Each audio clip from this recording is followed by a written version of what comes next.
রাজধানীর উত্তরার দিয়াবাড়িতে milestone school and college প্রাঙ্গণে বাংলাদেশ বিমান বাহিনীর একটি প্রশিক্ষণ বিমান বিধ্বস্ত হয়েছে। মুহূর্তেই আগুন ধরে যায়, চারপাশে ছড়িয়ে পড়ে আতঙ্ক, হাহাকার। বিমান বিধ্বস্তের ঘটনায় এখন পর্যন্ত ১৯ জন নিহত হওয়ার খবর পাওয়া গেছে। আহত ও দগ্ধ হয়েছে অর্ধশতাধিক শিক্ষার্থী। আগুন নিয়ন্ত্রণে কাজ করছে ফায়ার সার্ভিসের ৯টি ইউনিট। আইএসপিআর তথ্য অনুযায়ী বিমানটি দুপুর ১টা ৬ মিনিটে উড্ডয়ন করছিল এবং উড্ডয়নের মাত্র ১২ মিনিটের মাথায় দুর্ঘটনায় পড়ে। বিমানের পাইলট লেফটেন্যান্ট তৌকির ইসলাম সাগর সিএমএইচে লাইফ সাপোর্টে আছেন। বিমান দুর্ঘটনার সময় স্কুলে শ্রেণী কার্যক্রম চলছিল।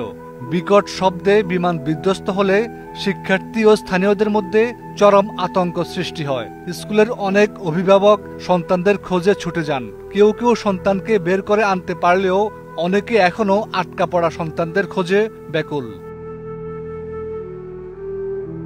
প্রত্যক্ষদর্শীরা জানান, বিমানটি বিধ্বস্ত হওয়ার সঙ্গে সঙ্গেই আগুন ধরে যায় এবং ঘন কালো ধোঁয়ায় এলাকা আচ্ছন্ন হয়ে পড়ে।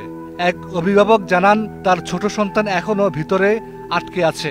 তিনি তার সন্তানের কোনো খোঁজ পাচ্ছেন না।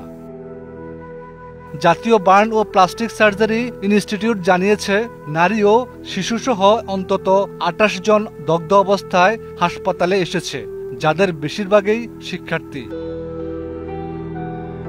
ইতিমধ্যে ঘটনাস্থলে কাজ করছে সেনাবাহিনী, ফায়ার সার্ভিস ও বিমান বাহিনীর সদস্যরা। ফায়ার সার্ভিসের ৯টি ইউনিট এখন পর্যন্ত আগুন নিয়ন্ত্রণে কাজ করছে। এদিকে সামাজিক যোগাযোগ মাধ্যমে ছড়িয়ে পড়া ভিডিওতে দেখা যায়, দগ্ধ শিক্ষার্থীরা পোড়া শরীর নিয়ে ভবন থেকে বের হয়ে আসছে।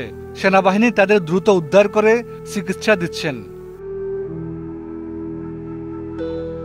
এছাড়া জানা যায়, বিমান দুর্ঘটনার সময় ভবনটিতে একটি কোচিং ক্লাস চলছিল, যেখানে প্রায় ১০০ থেকে ১৫০ জন শিক্ষার্থী ছিল বলে জানা গেছে। নিহত ও আহতের সংখ্যা আরও বাড়তে পারে বলে আশঙ্কা করা হচ্ছে। বিমান দুর্ঘটনার কারণ হিসেবে এখন পর্যন্ত আনুষ্ঠানিক তদন্ত কমিটি ঘোষণা হয়নি।